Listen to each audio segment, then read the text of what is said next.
Olá, meu nome é Caco Rocha. Eu acho que vocês já ouviram em algum momento nos meus vídeos eu falando que o YouTube é um grande um mundo, né? Na verdade, o YouTube seria uma grande galáxia e os canais que estão no YouTube seriam seus planetas. Então, tem planetas bem habitados ali com milhões de inscritos, outros com alguns milhares, outros com algumas centenas e outros com algumas dezenas e unidades e aí vai.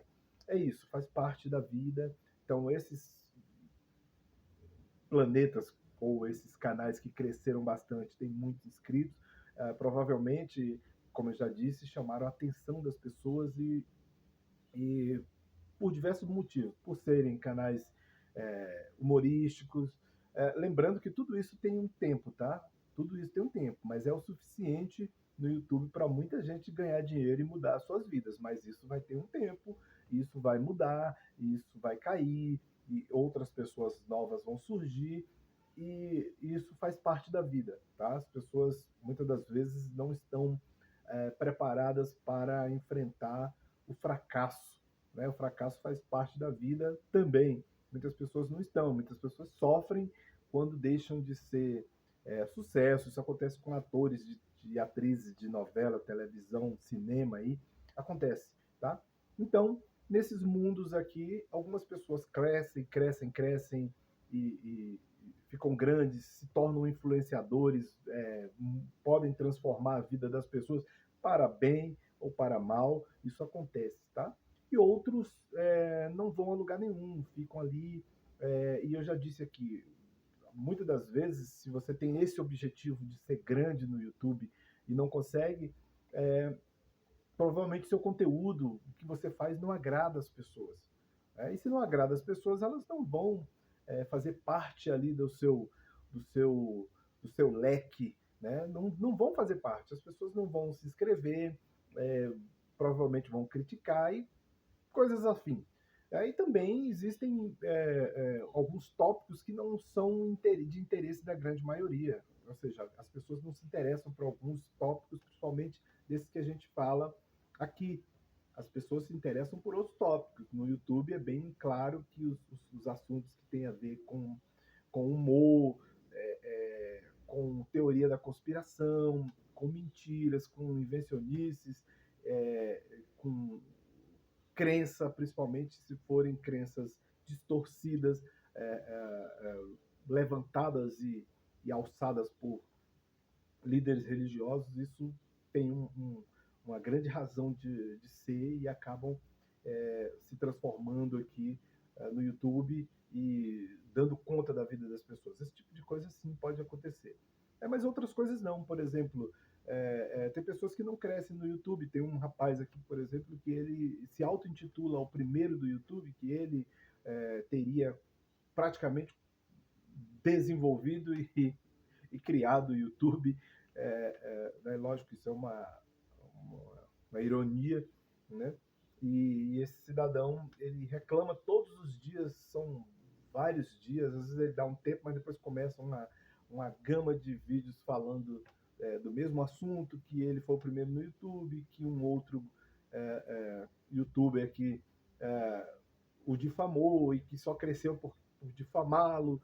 E aí você percebe, existe uma diferença, por exemplo, você difamar um Felipe Neto, ou até mesmo, vamos dizer, um cara que está na área das religiões, que é o Iago Martins, e o Iago Martins dá um retorno com relação àquilo.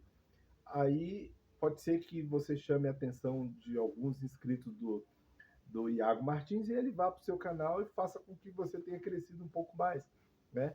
Pode ser que aconteça, mas como uma pessoa que tem, sei lá, 500 inscritos, 600 inscritos, 100 inscritos, como é que uma pessoa dessa, uma outra pessoa que tem mais inscritos que você, pode ter mudado a sua vida, a concepção daquilo que você entende, é, com base numa, sei lá, numa difamação. Tem pessoas aqui que têm milhões de inscritos e mesmo assim eles não significam nada para muitas pessoas. Todos os dias você acaba descobrindo um canal novo que tem milhões de inscritos que você nunca ouviu falar, de tops que você nunca ouviu falar. Existe. O mundo tem bilhões de pessoas. No Brasil são quase 220 milhões de pessoas, né? E um acesso. O Brasil parece que era o terceiro maior consumidor de produtos das redes sociais, principalmente do YouTube, por exemplo. Então, as pessoas estão assistindo. Isso é normal, acontece todos os dias, né? Mas se o seu produto não faz sucesso, o problema provavelmente está com você, né? Se o produto não faz sucesso, o problema está com você. Falta capacidade, falta habilidade, falta ajustar alguns tópicos. Às vezes você tem isso aí, mas não ajustou os tópicos. Né? As pessoas não são boas comunicadoras. Né? Eu, por exemplo, não sou um bom comunicador e jamais vou dizer que serei um bom comunicador, que se eu olho e eu observo, vejo os meus vídeos e conheço as minhas falhas, os meus vícios, né, que com vamos dizer assim, umas boas aulas de fonoaudiologia, eu provavelmente conseguiria resolver, né? Mas não me atrapalha na sala de aula, por exemplo. Né? Não me atrapalha, mas me atrapalha sentado aqui na frente da câmera ou fazendo uma live. Né? Se eu estiver interagindo com mais outra pessoa, é bem mais tranquilo para dar uma por isso que eu gostava sempre de estar com o Duda e Saulo, somente o Duda, vocês sabem a admiração que eu tenho pelo Duda, principalmente o Eduardo Matos, que o canal dele é Duda 12 Duda. Esse canal ainda existe, acho que ele só não produz mais coisa lá. Então, o Duda eu considero um dos grandes apologetas, embora o Duda não tenha obras escritas e coisas parecidas, algumas pessoas que são religiosas precisam conhecê-lo. Então, eu não, como eu disse, não jamais vou dizer que sou um bom comunicador sem ser. Né? Isso aí é um fato. Então, mas outras pessoas acabam insistindo numa coisa e fatores e outras coisas que eles não são. Eles não são essa coisa toda. Né? E com base nas críticas feitas ali no trabalho do outro rapaz, né, que no caso aqui é o Fábio Sabino, essa pessoa estava reclamando do Fábio Sabino de ter dito que tinha orientado pessoas e que essas orientações de mestrados ou alguma coisa assim nesse sentido, ele também disse que já foi convidado para fazer. Né? Então, ou seja, normalmente as universidades, as faculdades, os centros universitários, eles são bastante criteriosos e os alunos também, os mestrandos e doutorandos, são bastante criteriosos com seus orientadores ou co-orientadores, né? Normalmente, e também não é tão aconselhável, até outros especialistas vão aconselhar você, e eu já ouvi isso de especialistas, que aqueles que são mais renomados, mais famosos, que acabam não tendo tempo, você escolhe esse cara como seu orientador e você acaba flopando, né? Ou seja, você acaba fracassando e o cara pula fora, ele se exime da responsabilidade da sua tese ou da sua dissertação ser um fiasco por conta da orientação. O cara não te orienta direito, não tem tempo, ele tem muitos alunos, é muito atarefado e acaba fazendo uma orientação de titica e você fracassa mesmo. Né? Então, mas existem muitos mestres e doutores qualificados que não são tão reconhecidos vamos dizer, pelo grande público ou pela grande massa acadêmica, e esses caras são muito bons e você pode acabar escolhendo um desses para fazer.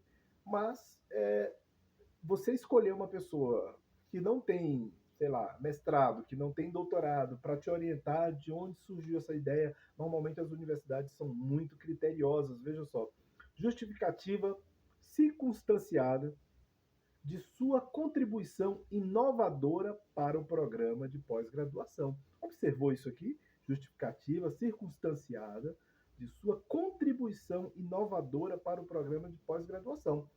Esse é o que se espera de um orientador. Vamos lá. Identificação de vínculo profissional.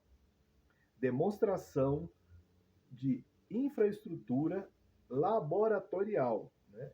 Aí, entre parênteses, física, material e de equipamentos, para a execução do projeto proposto. Demonstração da existência de recursos financeiros para o financiamento do projeto proposto para orientação. Currículo complementar contendo as orientações concluídas em andamento naquela universidade ou fora delas. Só dando um exemplo do que coisas que as universidades, faculdades e centros universitários vão pedir para você. Além de outras coisas, os orientadores eles devem ser credenciados. Né? Então, ou seja, a universidade não vai credenciar qualquer pessoa. Então, assim, assistindo o vídeo dele lá no minuto 13 e 30 e alguma coisa, ou 38, alguma coisa assim, a partir desse momento aí. Eu lembro bem que a partir do 13 e 30 e alguma coisa, ele fala disso, dessa questão dele ser um orientador. Ele acha que tem condições. Então, assim, as pessoas viram no YouTube, da noite para o dia, elas viram doutores, né, médicos, viram advogados. É o que mais tem nos últimos tempos. Os cientistas de verdade, os doutores de verdade, passaram a ser tratados como se não fosse nada, e os que se auto-intitulam nas redes querem dar orientações, querem ditar o ritmo das coisas, sendo que eles não têm essa capacidade. Né? Então, imagina uma pessoa que vai buscar como orientador um cara que não tem mestrado, não tem doutorado e que não tem relacionamento com as instituições, não tem obras, né? Além de outras coisas são pedidas, como o seu currículo Lattes para poder fazer as pesquisas e essas buscas. Ou seja, se houver vamos dizer assim, uma falha no seu currículo Lattes, você está ferrado, você vai ser defenestrado, literalmente, olha, você vai sofrer as penas por essas infrações ou essas, vamos dizer assim, informações falsas ou desconexas lá no seu currículo Lattes.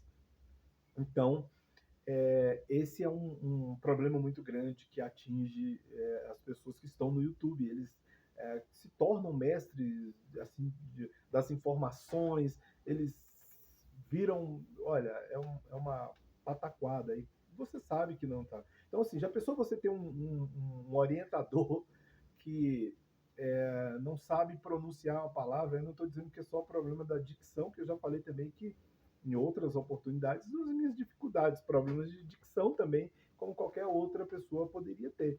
Mas a pessoa que tem dificuldade de pronunciar ad hominem e continua pronunciando end hominem, de vídeo após vídeo, end hominem, e você não é end hominem, não, é ad hominem, que é quando você deixa de atacar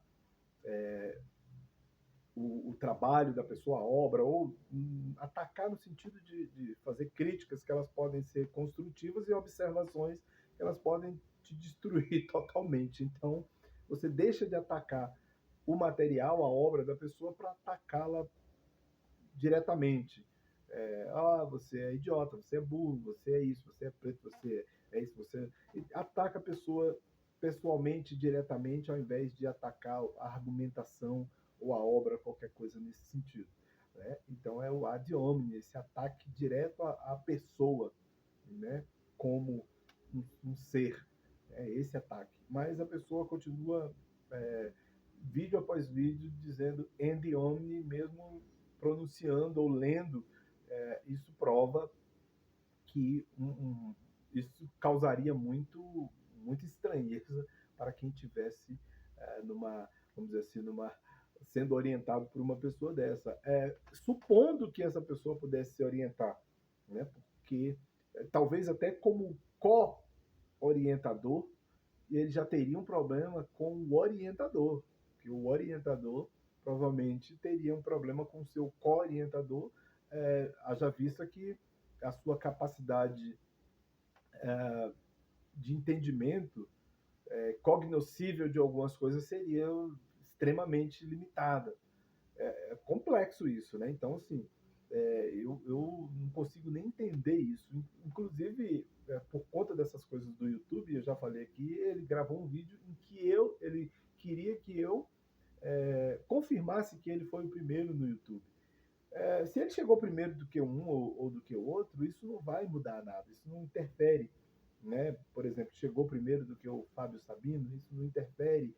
Outras pessoas chegaram após Fábio Sabino e tem canais muito maiores, com inscritos muito maiores e vivem e sobrevivem literalmente desses canais, pela quantidade de inscritos que tem e as monetizações. E isso depende, isso demonstra a capacidade que aquela pessoa teve de engajamento. Se você não tem capacidade de engajamento, vai passar a vida inteira balbuciando, vociferando, esperneando, chorando, envolvendo os familiares em tretas infantis, e não vai deslanchar. Isso é simples, é isso, não tem outra coisa. É isso que vai acontecer, entendeu? Esse é um grande problema. Esse é um grande problema. Então, ou seja, como orientador de mestrandos e doutorandos, isso eu digo para vocês com toda a tranquilidade do mundo, que o que esse senhor está fazendo é uma grande falácia. Ele não foi convidado para ser orientador de mestrando nem doutorando, nem aqui, nem na China e nem no espaço sideral. Vocês podem ter certeza absoluta. Somente na China, que eu fui falar da China aqui, mas eu vou fazer uma correção, tá? A China é um dos países que mais forma doutores e mestres com uma rapidez. Quando eu digo com rapidez, porque não cessa. O país tem 1 bilhão de habitantes, mais de 1 bilhão, lógico que é 1 bilhão e milhões, mas eles investem nisso. É como a Coreia. Você pode assistir um filme da Coreia, uma série da Coreia, Coreia do Sul, que você vai ver que a instrução, a educação é sempre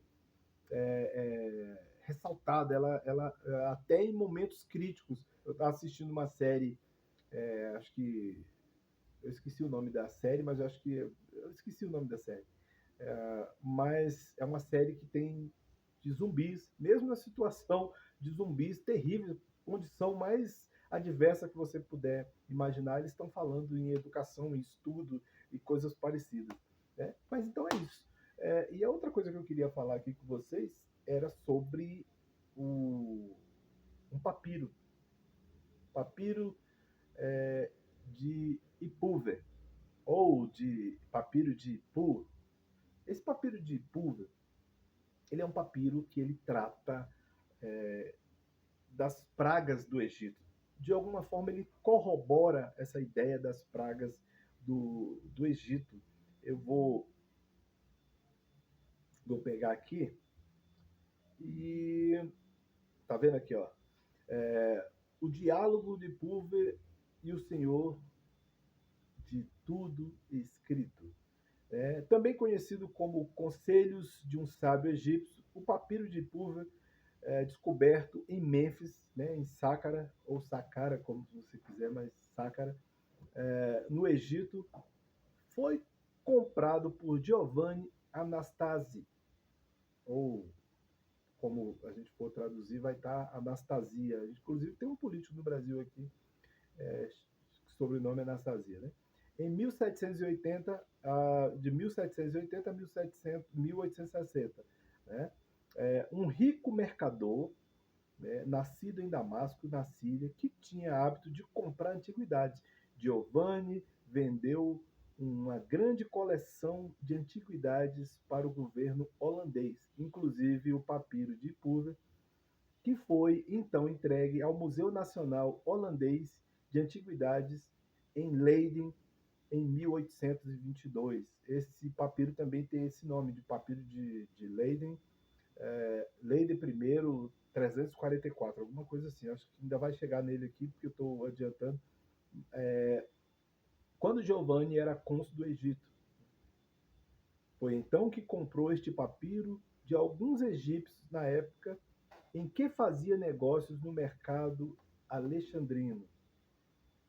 É atualmente mantido em Rijksmuseum, Van Olden, em Leiden, na Holanda. A data da composição deste documento, Papyrus Leiden, tá vendo? Eu até foi falado, né? Papyrus Leiden, primeiro 344, é controversa. Segundo alguns, o manuscrito data do Império Novo, ali no século 13 antes de Cristo. E é uma provável transcrição de um texto anterior, né, que seria ali do século XIX ou do século XIX ao século XVII antes de Cristo, referente ao primeiro período intermediário. E esse papiro aqui, ele trata de um assunto que de certa forma, ele corrobora a ideia bíblica, né? Estou dizendo a ideia bíblica aqui para a gente ficar bem na isenção, né? A ideia bíblica das pragas do Egito.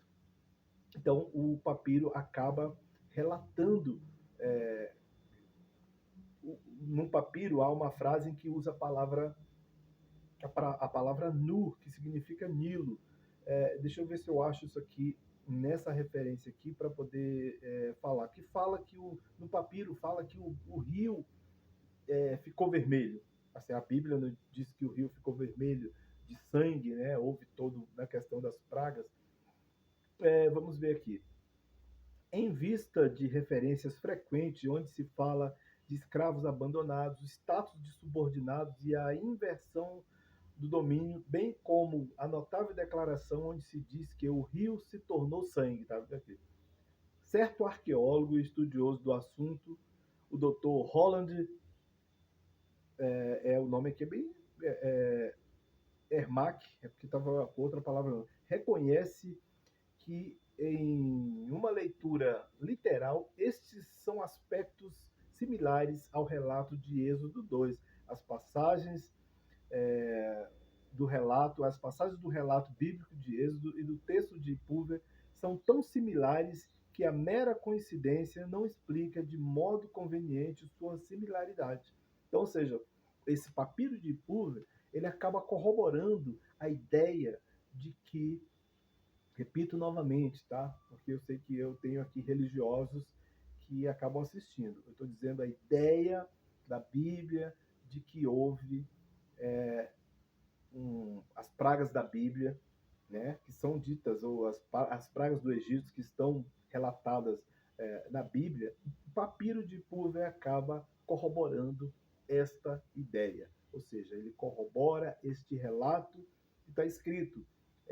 E agora eu digo relato por quê? Porque são relatos escritos há pelo menos 2000 anos.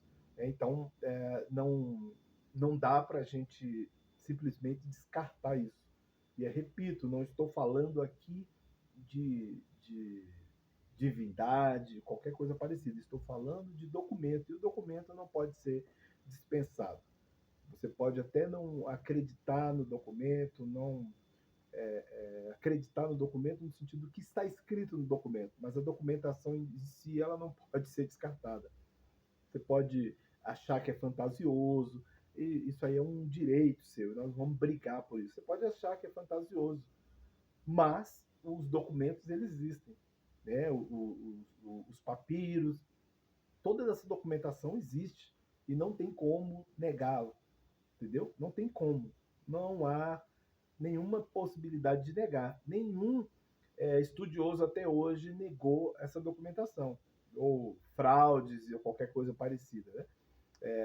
Embora o sudário lá de Turim e a igreja se recusa a fornecer mais material para que sejam feitos mais testes, mas um dos testes feitos há algum tempo atrás diz que ele é da época ali de Da Vinci, então não poderia ter sido da época de Jesus, e eu também confio piamente que não foi da época de Jesus.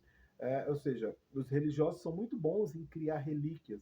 Existem relíquias no mundo inteiro, assim, se crânio de João, crânio de não sei de quem, partes são tantas partes da cruz que Jesus foi crucificado pelo mundo que, se juntar todas essas partes, elas vão formar aí, no mínimo, umas 3 ou 4 cruzes, né?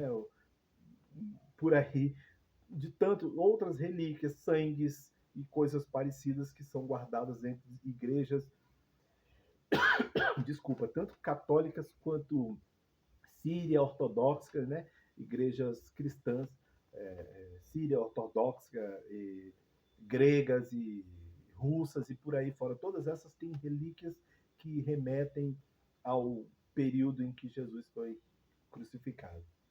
Mas o papiro de Purver ele acaba corroborando realmente esta ideia de que as pragas de fato foram escritas. Porque o papiro é egípcio, ele não foi escrito pelos hebreus, ele foi escrito pelos egípcios, contando, relatando coisas. Então, assim, eu estou dando uma pincelada aqui por cima, mas você pode, com muita, vamos dizer assim, tranquilidade, com o coração aberto, fazer uma busca, né, e entender, conhecer um pouco mais sobre esse papiro.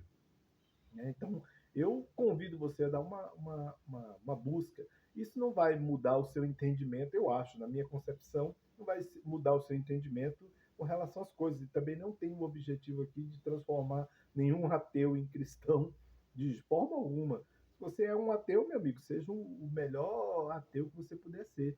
Eu não estou aqui para transformar nenhum ateu em cristão, não tenho esse objetivo, e nem muito menos é, é, viver em atritos com ateus ou quem quer que seja, e nem com falsos ateus, né? Mas eu, por exemplo, tenho obrigação de defender aquilo que eu acredito. Quando eu digo obrigação, eu não estou dizendo que nós vamos sair é, em vias de fato por conta de você não acreditar e eu acreditar. Eu acredito, você não acredita, a gente vive bem, né? E a gente resolve isso de acordo com a aposta de Pascal lá no futuro. Então é isso. Valeu, muito obrigado, até a próxima.